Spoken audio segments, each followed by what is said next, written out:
இயேசுவில் அன்பார்ந்த சகோதர சகோதரிகளே, திருவிவிலியம் அறிவும் பகுதியில் இன்று நாம் தியானிக்க போவது இறைவாக்கினர் எசையா நூலை பற்றி. கிமு 8ஆம் நூற்றாண்டின் பிற்பகுதியில் எருசலேமில் வாழ்ந்த எசையா என்பவரை இறைவன் இறைவாக்கினராக தேர்ந்தெடுத்து தென்னாட்டு யூத மக்களுக்கு தம் நற்செய்தியை அறிவிக்க அனுப்பினார். எசையா நூல் பிரிவு 3 பகுதிகளாக உள்ளது. பகுதி 1 அதிகாரம் 1 முதல் 39 முடிய.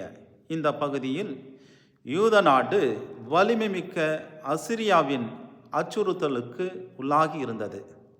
அப்பொழுது இறைவாக்கினர் எசையா தெளிவாக அவர்களுக்கு உணர்த்தினார். யூதாவின் அழிவுக்கு காரணம் அசிரியாவின் வலிமை அல்ல, கடவுள் மீது வைத்த நம்பிக்கை குறைவாலே.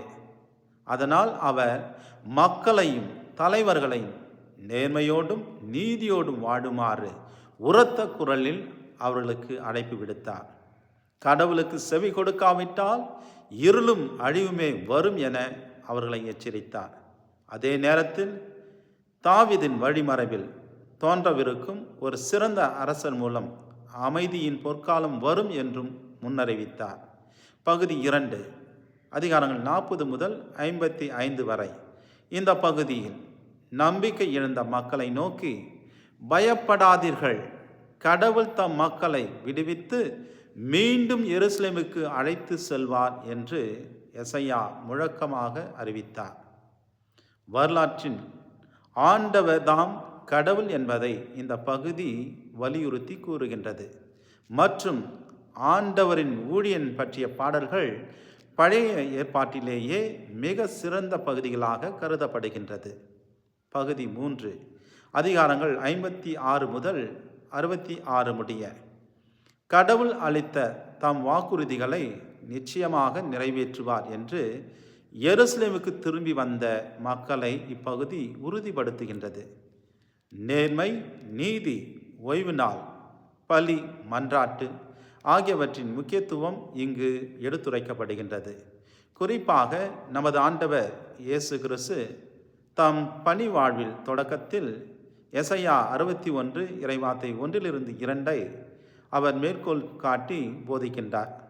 நூலின் உள் அமைப்பு 1 எச்சரிக்கைகளும் வாக்குறுதிகளும் அதிகாரம் 1 முதல் இறைவார்த்தை 1-12 அதிகாரம் 6 முடிய.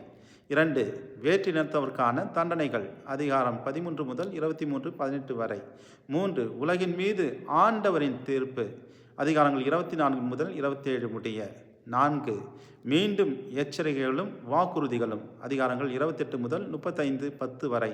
5 யூதாவின் அரசன் எசேக்கியாவும் அசிரியரும் அதிகாரம் 36 முதல் 39 முடிய.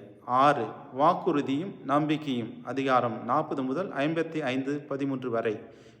7 இறுதி எச்சரிக்கையும் நம்பிக்கையும் அதிகாரங்கள் 56 முதல் 66-24 முடிய. எசையா நூல் என்பது எச்சரிக்கையின் நூல் மட்டுமல்ல, இது நம்பிக்கையின் நூல் ஆகும்.